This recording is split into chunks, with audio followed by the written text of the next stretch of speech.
Hi Saanvi. Walking ಮುಗಿಸ್ ಬಂದ್ರಾ? ಹಾ, ಮುಗೀತು. ಏನ್ ಸಮಾಚಾರ? ಕಾಫಿ ಆಯ್ತಾ? ಹಾಲ್ ಆಯ್ತು. ಕುಡ್ದ? ಏನ್ ಕುಡ್ದೆ? ಕಾಫಿ ಕುಡ್ದೆ. ಹೌದಾ? ನಿಮ್ದು? ಚಿಕ್ಕ ವಯಸ್ಸಿಗೆ ಯಾಕೆ ಕಾಫಿ ಕುಡಿದ್ಯಾ? ಬೋರ್ಮಿಟಾ ಯಾಕೆ ಕುಡಿಯಲ್ಲ? ಹಾರ್ಲಿಕ್ಸ್ ಯಾಕೆ ಕುಡಿಯಲ್ಲ? ನನ್ ಕಾಫಿ ಕುಡ್ಬೇಕು ಅಂತ ಅನ್ಸ್ತು, ಅದಕ್ಕೆ ಹೌದಾ? ಕಾಫಿ. ಓಕೆ, ಏನಾದ್ರೂ ಸರಿ. ನೋಡು, ಕಾಫಿನ ಅಪರೂಪಕ್ಕೆ ಕುಡಿ. ಹ್ಮ್. ತಿಂಗಳಿಗೊಂದ್ಸಲಿ ಅಥವಾ ತುಂಬಾ ಬೇಜಾರಾದ ಕಾಫಿ ಕುಡಿ. ದಿನ ಕಾಫಿ ಕುಡಿಬೇಡ. ಹ್ಮ್. ನನಗೆ ನಮ್ಮ ತಾಯಿ SLC ತಂಗ ಮುಗ್ಸೋವರೆಗೂ ಕಾಫಿ ಕೊಡ್ತಾನೆ ಇರ್ಲಿಲ್ಲ. ಹ್ಮ್. SLC ಬರೋವರೆಗೂ ಆ ಕಡೆ ನೋಡ್ತಾ ಮಾತಾಡ್ಬೇಕು. SLC ಬರೋವರೆಗೂ ನಮ್ಮ ತಾಯಿ ನನಗೆ ಹಾರ್ಲಿಕ್ಸು, ಬೋರ್ಮಿಟಾ ಈ ಥರನೇ ಕೊಟ್ಟು ಬೆಳೆಸಿದ್ದು. ಹ್ಮ್. ಯಾವುದೇ ಕಾರಣಕ್ಕೂ ಕಾಫಿ ಕೊಡ್ತಿರ್ಲಿಲ್ಲ. ಹ್ಮ್. ಅದು SLC ಮುಗಿಸಿ ಕಾಲೇಜಿಗೆ ಅಂತ ಮೆಟ್ಲು ಹತ್ತದ ಮೇಲೆ ಹ್ಮ್. ಕಾಫಿಯನ್ನ ಕಡಂಬೂತ ಆವರಿಸಿ ಇವತ್ತಿಗೆ ದಿನಕ್ಕೆ 3 ಟ್ರಿಪ್ ಕಾಫಿ ಕುಡಿಲಿಲ್ಲ ಅಂತಂದ್ರೆ ನನ್ನ ತಲೆ ಓಡಲ್ಲ ಮಾರ. ನಿನ್ ತಲೆ ಓಡ್ಬೇಕಂದ್ರೆ ಏನ್ ಕುಡಿಬೇಕು? ಬೋರ್ಮಿಟಾ. ಹಾ, ಅದು ಗುಡ್. ಕುಡಿ ಮೈಕ್ ಈ ಕಡೆ. ಮತ್ತೆ ಏನ್ ಸಮಾಚಾರ? ನಾನು ಒಂದ್ ಪ್ರಶ್ನೆ ಕೇಳ್ಬೇಕು ಅನ್ಕೊಂಡಿದೀನಿ. ಏನ್ ಪ್ರಶ್ನೆನಾರ ಕೇಳು, ಒಂದಲ್ಲ 10 ಕೇಳು. ಈ ಚಾನೆಲ್ಗೆ ನೀವು ಯಾಕೆ ಈ ತರ ಹೆಸರು ಕೊಟ್ರಿ, ಆತ್ಮಾವಲೋಕನ ಅಂತ? ಯಾವ ಚಾನಲ್? ಯೂಟ್ಯೂಬ್ ಚಾನೆಲ್ಗೆ. ಹೌದಾ? ಇದೆಲ್ಲ ಹೇಳ್ಬೇಕಾ? ಆಯ್ತು, ಕೊಡು, ಹೇಳೇ ಬಿಡೋಣ. ನಾನು ಚಿಕ್ಕ ವಯಸ್ಸಿನಿಂದ ಏಕಾಂಗಿಯಾಗಿ ಬೆಳೆದಿದ್ದು, ಒಬ್ಬಂಟಿಯಾಗಿ ಬೆಳೆದಿದ್ದು. ಹೇಗೆ ಒಂದು ದೊಡ್ಡ ಮನೆಯಲ್ಲಿ ತುಂಬಾ ಗಿಡ ಮರಗಳಿತ್ತು. ತುಂಬಾ ಪಕ್ಷಿಗಳನ್ನ ದಿನ ನೋಡ್ತಾ, ಗಿಡಕ್ಕೆ ನೀರು ಹಾಕ್ತಾ, ಗೊಬ್ಬರಗಳು ಹಾಕ್ತಾ, ಅದನ್ನ ಬೆಳವಣಿಗೆನ ಬೀಜದಿಂದ ಮರ ಆಗೋದ್ರವರೆಗೆ ಕೂಡ ನೋಡ್ತಾ ನೋಡ್ತಾ ನೋಡ್ತಾ ನಾನು ಬೆಳೆದಿದ್ದು. ನನ್ನನ್ನ ಪೋಷಿಸಿದಂತ MS ಉಷಾ ಅವರು ನನಗೆ ಸಾಕಷ್ಟು ಸಸ್ಯ ವಿಜ್ಞಾನದ ಬಗ್ಗೆ ಪುಸ್ತಕಗಳು ಸಾಕಷ್ಟು ತಂದುಕೊಟ್ರು. BGL ಸ್ವಾಮಿನ ಪರಿಚಯ ಮಾಡಿಕೊಟ್ರು. ಕಾಡ್ ಅಂದ್ರೆ ಏನು, ಅದ್ರ ಬಗ್ಗೆ ಪೂರ್ಣಚಂದ್ರ ತೇಜಸ್ವಿ ಅವರು ಕಾದಂಬರಿಗಳನ್ನ ತಂದು ಕೊಟ್ರು ಓದು ಅಂತ. ಕುವೆಂಪು ಅವ್ರನ್ನ ಪರಿಚಯ ಮಾಡಿಸಿದ್ರು. ಶಿವರಾಮ್ ಕಾರಂದ್ರನ್ನ ಪರಿಚಯ ಮಾಡಿಸಿದ್ರು. ನನಗೆ ಹೆಚ್ಚು ಕಮ್ಮಿ ಕಾಲೇಜಿಗೆ ಬರೋವರೆಗೂ ಕೂಡ ಈ ತರ ಕನ್ನಡ ಸಾಹಿತ್ಯದಲ್ಲಿ ಪರಿಸರಕ್ಕೆ ಸಂಬಂಧಪಟ್ಟಾಗ ಈ ತರ ಎಲ್ಲ ಸಾಹಿತ್ಯ ಇದೆ ಅನ್ನೋದು ನನಗೆ ಗೊತ್ತಿರ್ಲಿಲ್ಲ. ನಾನು ಒಬ್ನೇ ಕೂತು ಓದ್ತಾ ಓದ್ತಾ ಇದ್ರ ಬಗ್ಗೆ ಸಾಕಷ್ಟು ಜನ ಹಂಚ್ಕೋಬೇಕು, ನಾನು ಒಬ್ನೇ ಇದನ್ನ ಸವಿದ್ರೆ ಚೆನ್ನಾಗಿರಲ್ಲ ಅಂತ ಅನಿಸ್ತು ಮನ್ಸಿಗೆ. ಇನ್ನೊಂದು ವಿಚಾರ ಏನಂತಂದ್ರೆ, ನಾನು ಚಿಕ್ಕವನಲ್ಲಿ ನನ್ನ ಮನೇಲಿ ನಾನು ಕ್ರಿಕೆಟ್ ಹೇಗೆ ಆಡ್ತಿದ್ದೆ ಅಂತಂದ್ರೆ, ದೊಡ್ಡ ಗೋಡೆ, ಒಂದು ಬಾಲ್ನ ತಗೊಂಡು ಗೋಡೆಗೆ ಎಸ್ತ್ ಬಿಡೋದು, ಒಂದು ಕೈಯಲ್ಲಿ ಸೌದೆ ಹಿಡ್ಕೊಂಡು ಪಟ್ ಪಟ್ ಅಂತ ಅದು ಹೊಡಿಯೋದು. ಬ್ಯಾಟ್ ಕೂಡ ಇರಲಿಲ್ಲ ನನ್ನ ಹತ್ರ. ನಮ್ಮ ಮನೇಲಿ ಬ್ಯಾಟ್ ಕೂಡ ತಗೋಬೇಕು ಅಂತಂದ್ರೆ ಅಷ್ಟು ಹಣ ಇರಲಿಲ್ಲ ನಮ್ಮ ಹತ್ರ. ಬಾಲ್ನ ಎಸೆಯೋದು, ಕೈಯಲ್ಲಿ ಒಂದು ಬಾಲ್ ಎಸೆಯೋದು, ನನ್ನ ಕೈಯಲ್ಲಿ ಸೌದೆ ತಗೊಂಡು ಹೊಡಿಯೋದು. ಈ ತರ ಏಕಾಂಗಿಯಾಗಿ ಆಟ ಆಡಿ 4 ಜನದ ಜೊತೆ ಮಾತಾಡಬೇಕು, ಬೆರಿಬೇಕು. ನಾವು ಕೂಡ ಸಮಾಜದಲ್ಲಿ ಒಂದು ಒಂದು ಒಳ್ಳೆ ಗುಡ್ ರಿಲೇಶನ್ಶಿಪ್ ಇರಬೇಕು, ಬಾಂಧವ್ಯ ಇರಬೇಕು ಅನ್ನೋ ಕಾರಣಕ್ಕೆ ಒದ್ದಾಡ್ತಿದ್ದೆ. ಕೋವಿಡ್ ಟೈಮಲ್ಲೂ ಕೂಡ ನನಗೆ ಗೊತ್ತಾಗ್ಲಿಲ್ಲ ಇದೆಲ್ಲ ಸುಲಭವಾಗಿ ಶುರು ಮಾಡ್ಬೋದು, ಬಹಳ ಸುಲಭವಾಗಿ ಇದನ್ನೆಲ್ಲ ನಿಭಾಯಿಸ್ಬೋದು ಅಂತ ಗೊತ್ತಿರಲಿಲ್ಲ. ಅದಾದ ನಂತರ ಎಷ್ಟೋ ವರ್ಷ ಆಗಿ ಕೋವಿಡ್ ಬಂದಿದ್ದು 2019-20 ಶುರು ಆದದ್ದು. ಈಗ 2023 ನಾನು ಇದನ್ನ ಶುರು ಮಾಡಿದ್ದು. ಒಂದು ರೀತಿ ಏಕಾಂತವನ್ನ ದೂರ ಮಾಡ್ಕೊಳಕ್ಕೋಸ್ಕರನೇ ಅಂತಾನೆ ಶುರು ಮಾಡಿದ್ದು. ಆತ್ಮಾವಲೋಕನ ಅಂತ ಹೆಸರು ಏನಕ್ಕೆ ಕೊಟ್ಟೆ ಅಂತಂದ್ರೆ, ನನಗೆ ಅವಲೋಕನ ಅನ್ನೋ ಹೆಸರು ತುಂಬಾ ಇಷ್ಟ ಆಗಿತ್ತು. ಚಂದನವಾಹಿನಲ್ಲಿ ಅವಲೋಕನ ಅಂತ ಆವಾಗ ಪ್ರತಿದಿನ ಬರ್ತಿದ್ದ ಕಾರ್ಯಕ್ರಮ ಅದು.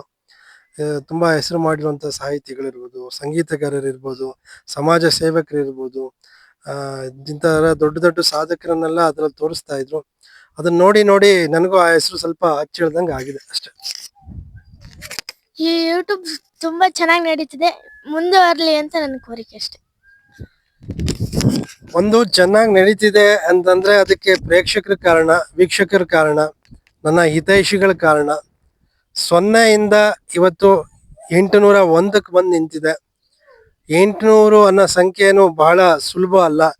ಯೂಟ್ಯೂಬ್ ಅನ್ನೋದು ಏಕಾಏಕಿ ಸಬ್ಸ್ಕ್ರೈಬರ್ ಸಂಖ್ಯೆ ಜಾಸ್ತಿ ಮಾಡ್ಕೊಳ್ಳೋದು ಅಥವಾ ವ್ಯೂ ತಗೊಳ್ಳೋದ್ರಲ್ಲಿ ಕಾನ್ಸಂಟ್ರೇಷನ್ ಇರ್ಕೊಡುದು.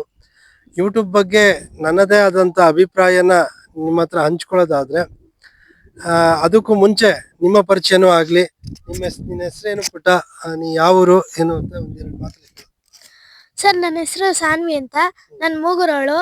ನಾನು ಡೈಲಿ ನಸೀಪುರಕ್ಕೆ ಹೋಗಿ ಓದ್ತೀನಿ.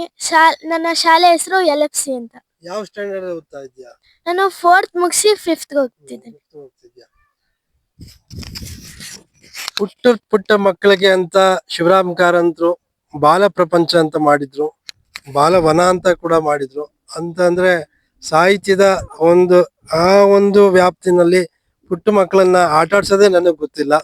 ಮೊದಲನೇದಾಗಿ ಹೇಳ್ಬೇಕು ಅಂದ್ರೆ ನಮ್ಮನೆಗೆ ಪುಟ್ಟ ಮಕ್ಕಳು ಬಂದಾಗ ಗೋಳಿಕೊಂಡಿದ್ದೆ ನಾನು ಜಾಸ್ತಿ. ಪುಟ್ಟ ಮಕ್ಕಳ ದೃಷ್ಟಿಲಿ ನಾನು ವಿಲನ್ ಆಗ್ಬಿಟ್ಟಿದ್ದೆ.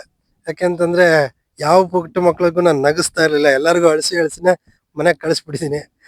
ಅದನ್ನ ಉಲ್ಟಾ ಮಾಡೋದಕ್ಕೆ ಅಂತಾನೆ, ಮಕ್ಳಿಗೆ ಅಂತಾನೆ ನಾನು ಯಾವ ಕಾರ್ಯಕ್ರಮವನ್ನು ನಾನು ಮಾಡಕ್ ಆಗ್ತಾ ಇಲ್ಲ. ಯಾಕೆಂತಂದ್ರೆ ನನ್ನ ಮನಸ್ಸಿನಲ್ಲೇ ಅದು ಮಕ್ಕಳನ್ನ ಸಂತೈಸೋದು ಏಕೆ ಅನ್ನೋದೇ ಗೊತ್ತಿಲ್ಲ. ಹಾಗಾಗಿ ಈಗ ಮಕ್ಕಳಿಗೆ ಅಂತ ಶಿವರಾಮ್ ಕಾರಂತರ ಬಾಲ ಪ್ರಪಂಚ ಅವ್ರು ಮಾಡಿರೋ ಕೃಷಿನೇ ಇದೆ. ಒಂದು ವೈಯಕ್ತಿಕವಾಗಿ ಹೇಳ್ಬೇಕು ಅಂತಂದ್ರೆ ಯೂಟ್ಯೂಬ್ ಅನ್ನೋದಾಗ್ಲಿ ಅಥವಾ ಇನ್ನೊಂದು ಸೋಷಿಯಲ್ ಮೀಡಿಯಾ ಆಗ್ಲಿ, ಅದು ಏನಂತಂದ್ರೆ ಒಂದು ಉದಾಹರಣೆ ಹೇಳ್ಬೇಕಂದ್ರೆ ಒಂದು ಚಾಕು ಇದ್ದ ಹಾಗೆ. ಚಾಕುನ ನೀವು ಯಾವ ರೀತಿ ಬಳಸ್ತೀರಾ, ಯಾವ ಇದಕ್ಕಾಗಿ ಬಳಸ್ತೀರಾ ಅನ್ನೋದ್ರ ಮೇಲೆ ನಿಂತಿದೆ. ಒಂದ್ ಚಾಕುನ್ ತಗೊಂಡು ಒಬ್ಬ ವೈದ್ಯ ರೋಗಿಯ ಕಾಲ್ ಕತ್ತರಿಸಿದ್ರೆ ಅದು ಕಾನೂನು ದೃಷ್ಟಿಲಿ ಅಪರಾಧ ಆಗಲ್ಲ. ಯಾಕೆಂದ್ರೆ ರೋಗಿನ ಅವನು ಸಂತೈಸ್ತಾ ಇದ್ದಾನೆ, ಆ ರೋಗಿಯ ಜೀವ ಉಳಿಸಕ್ಕೋಸ್ಕರ ಆತ ಕಾಲ್ ಕತ್ತರಿಸ್ತಾ ಇದ್ದಾನೆ.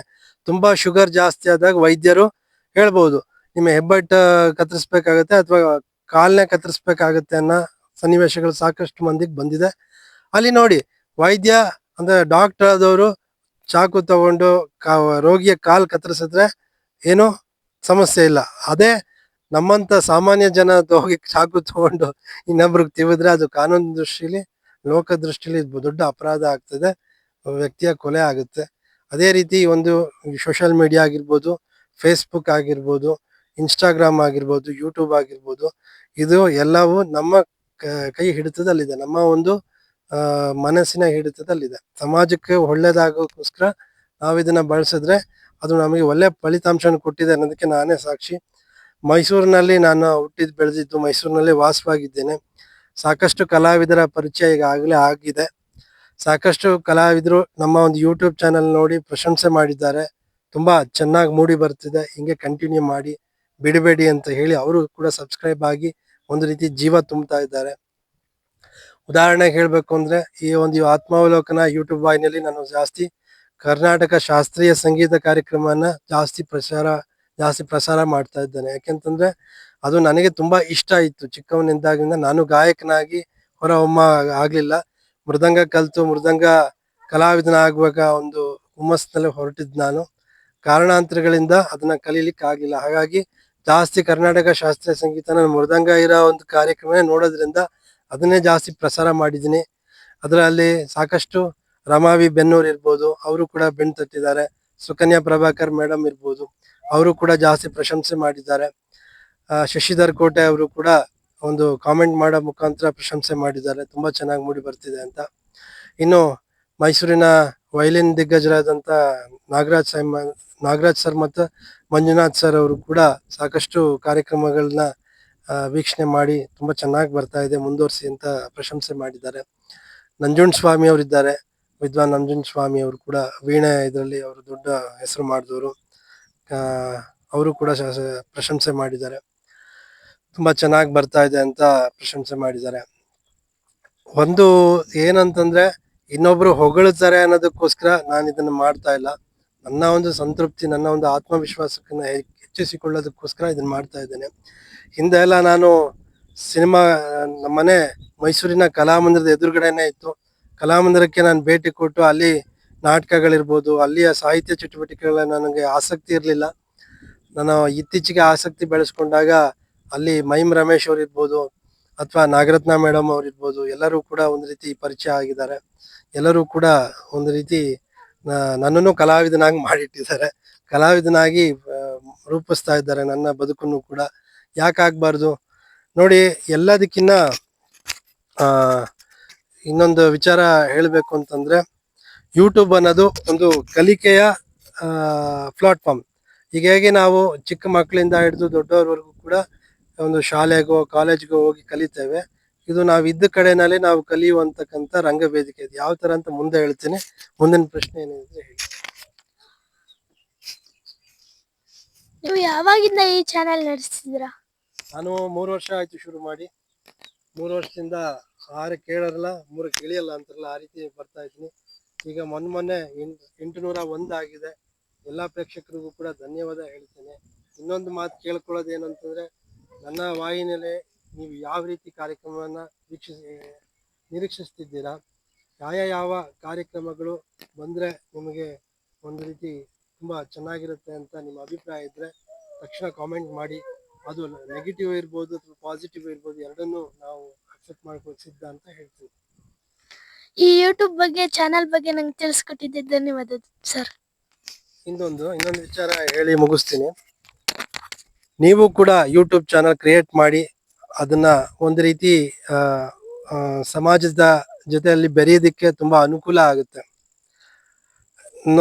ನಾನೊಬ್ಬಂದೇ ಇರಬೇಕು ಚಾನಲ್ಲು, ಈ ಒಂದು ಯೂಟ್ಯೂಬ್ ಚಾನಲ್ ನಾನೊಬ್ಬಂದೇ ಓಡಬೇಕು ಅಂತಿಲ್ಲ. ಸಾಕಷ್ಟು ಕಾರ್ಯಕ್ರಮಗಳು ನಾನು ಹೋಗ್ತೀನಿ. ನಾನು ಹಂಚ್ತಾ ಇದ್ದೆ, ದೊಡ್ಡ ಯೂಟ್ಯೂಬ್ ವಾಹಿನಿಗಳಿರ್ತಾರೆ, ದೊಡ್ಡ ಸಿನಿಮಾ ದೊಡ್ಡ ನ್ಯೂಸ್ ಚಾನೆಲ್ಗಳವರು ವಿಡಿಯೋ ಇಟ್ಕೊಂಡು ಶೂಟ್ ಮಾಡ್ತಿರ್ತಾರೆ. ಅವ್ರ ಮಧ್ಯೆ ನಾನು ಕೂಡ ಅಯ್ಯೋ ಅವ್ರೇನಂತಾರೆ ಇವನೇನಂತಾರೆ ಏನ್ ಮಾಡ್ತಾರಪ್ಪ ಅಂತ ಎದ್ರುಕೊಂಡೇ ಇರ್ತಿದ್ದೆ. ಅವರು ಕೂಡ ಬೆಣ್ ತಟ್ಟಿದ್ರು. ಈಗ ನೋಡಪ್ಪ, ಪತ್ರಿಕೋದ್ಯಮಕ್ಕಿನ್ನ ಟಿವಿ ಮಾಧ್ಯಮ ಮೇಲ್ ಬಂತು. ಅದಕ್ಕಿನ್ನ ಇವತ್ತಿನ ಕಾಲದಲ್ಲಿ ಟಿವಿ ಮಾಧ್ಯಮವನ್ನು ಮೀರಿಸಿ ಒಂದು ಸೋಷಿಯಲ್ ಮೀಡಿಯಾ ಅಂತಂದ್ರೆ ಯೂಟ್ಯೂಬ್ ಚೆನ್ನಾಗಿ ರನ್ ಆಗ್ತಿದೆ. ಜನ ಯೂಟ್ಯೂಬ್ ಕಡೆ ಜಾಸ್ತಿ ಒಲವನ್ನು ತೋರಿಸ್ತಿದ್ದಾರೆ. ಹಾಗಾಗಿ ನಮ್ಮ ಟಿವಿ ಕ್ಷೇತ್ರಕ್ಕಿಂತ ನಿಮ್ದೇ ದೊಡ್ಡದು ಅಂತ ಅವ್ರು ನನ್ಗೆ ಕೇಳಿದ್ರು.